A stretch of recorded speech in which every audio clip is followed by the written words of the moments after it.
Mga kabiday, sa magandang oras sa lahat at welcome po sa aking channel. Nagbanta ito hong ICI o Independent Commission for Infrastructure po, mga kabida, dito ho kay dating Ako Bicol Party List Representative Zaldico, na iko-contempt daw, mga kabida, kung sakali hong hindi po ito sumipot ngayong araw po, mga kabida, na gagawing pagdinig, ng ICI patungkol ho sa issue po ng controversial na flood control projects sa anomaly, mga kabida.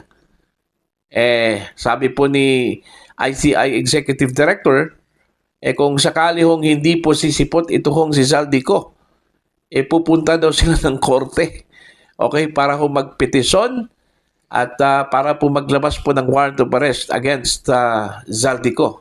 Pwede ba yun? Pwede ba yun? Maglabas ang korte ng warrant of arrest? Wala pa pong kaso. Ito pong si Zaldico, mga kabida. This is just a mere investigation. Okay lang sana kung mismo ang ICI ho maglabas po ng warrant of arrest. Kaso lang po wala hong contempt power Okay? Wala ang nagawa yung Congress, mga kabida, yung House of Representatives nung naglabas po sila ng warrant of arrest, laban ho ina Jeffrey Celis, Loren Badoy, at ito hong si Sas Rugando Sasot po, mga kabida, nung kasagsagan po ng investigasyon patungkol sa fake news. Okay? Ito pang ICI wala hong contempt power, isang ordinaryong investigating body lang po, mga kabida. Eto, babasahin ko lang po. Ito pong balita mula sa GMA News Online, mga kabida. Zaldico faces contempt if he fails to attend October 14 hearing, ICI. Eto. Former Ako Bicol Representative Zaldico could be cited in contempt if he fails to appear before the Independent Commission for Infrastructure or ICI hearing on the alleged anomalous flood control projects on Tuesday. Ngayong araw po ito, mga kabida. ICI Executive Director Brian Keith Hosaka on Monday said the commission will petition to cite Ko in contempt could he fail to attend the October 14 hearings as required by a subpoena issued against him. He added that should the court grant the petition, it can issue an arrest warrant against Ko, who is said to be out of the country. That's a process, and I mentioned before, there's no contempt power by the ICI. The process is pupunta kami sa korte. If the court grants the petition, Osaka said. Ayun. So, ito. Para bang hindi ho sila sigurado po, mga kabida, na maglabas po ang korte ng warrant of arrest. Kung i-grant ba ng korte, mga kabida, ito hong petition citing former Ako Bicol Representative Zaldico in contempt, mga kabida.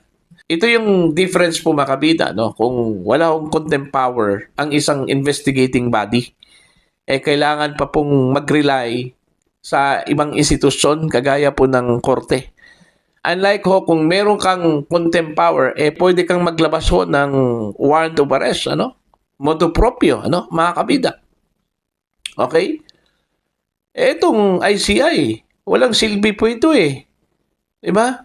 Now, kung sila ay hindi po sigurado kung maglabas po ng warrant of arrest ito pong korte, hindi nga sila sigurado kung i-grant yung petition ho nila, Kasi kung ako po yung korte, ano mang pakialam ko? Di ba? Ang alam ko lang po, mga kabida, ang korte po ay maglabas lang po ng warrant of arrest kung ito po ay merong kaso. Okay? Kung meron po itong kaso, tsaka maglabas lang po ito ng warrant of arrest kung ang tao po na subject po ng warrant of arrest ay nasa ilalim na po ng kanilang jurisdiction. Kaso ito pong si Zaldico wala ho sa kanilang jurisdiction po ito Okay? Ito po ay nasa jurisdiction po ng ICI, mga kabida. Paano yan?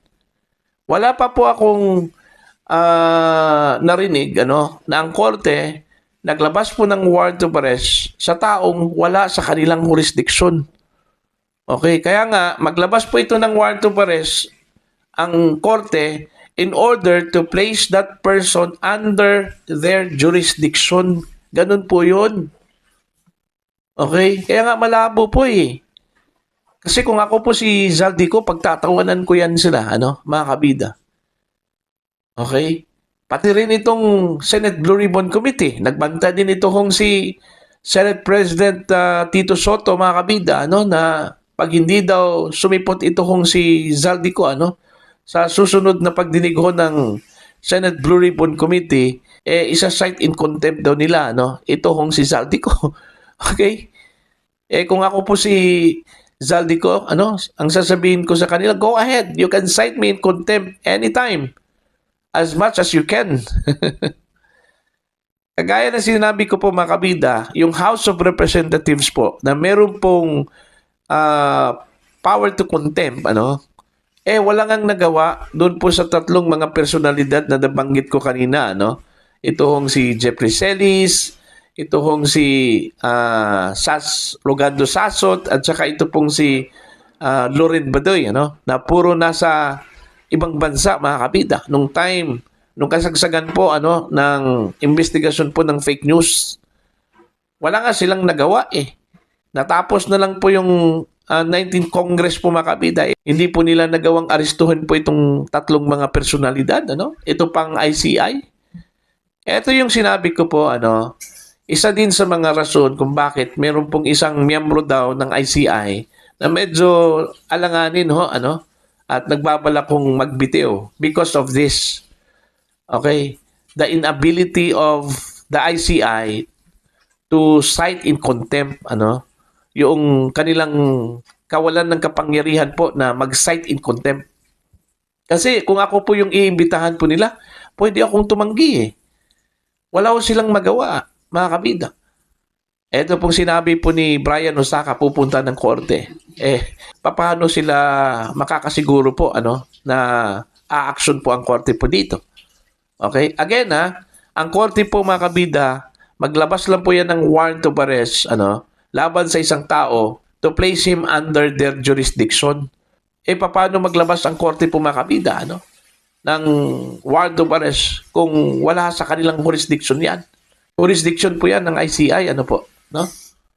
Kaya nga para sa akin, malabo po yan. Malabo po talaga. Okay? Sana ang ginawa po ng Marcos administration, since create po nila ito pong ICI, dapat kaakibat po dito yung batas.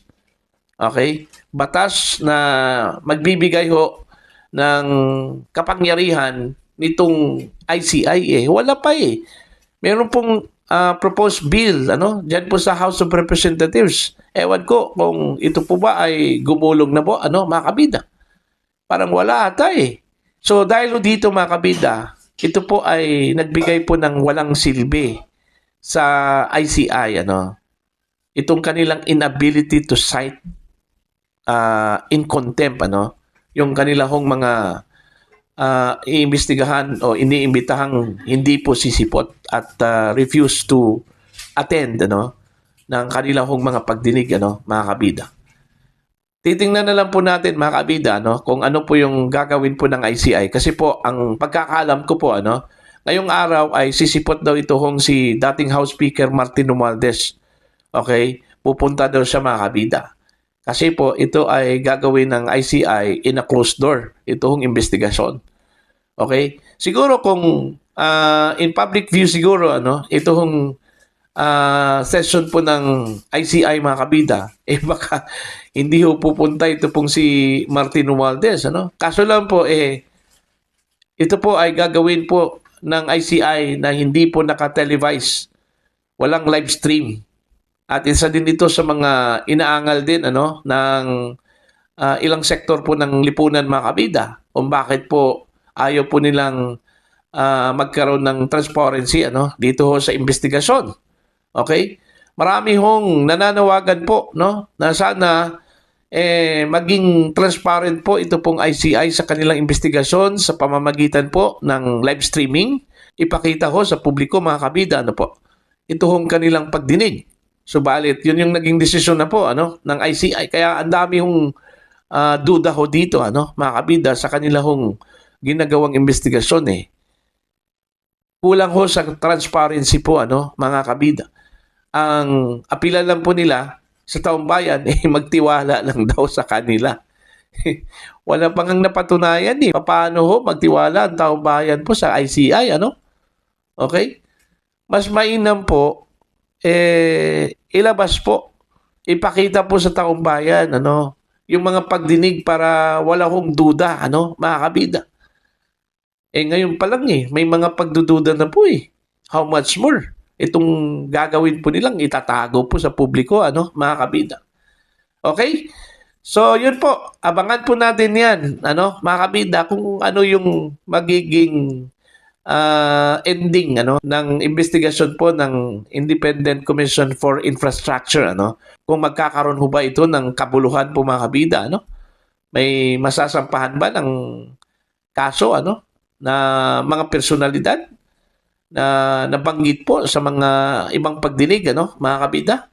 Titingnan po natin to, Para ho sa inyong opinion at pananaw, please comment down. Sa mga hindi pa po subscriber sa channel, please subscribe. Just click the subscribe button, click the notification bell, click all para updated po kayo, mga kabida, sa aking mga uploads. Maraming salamat po sa inyo lahat.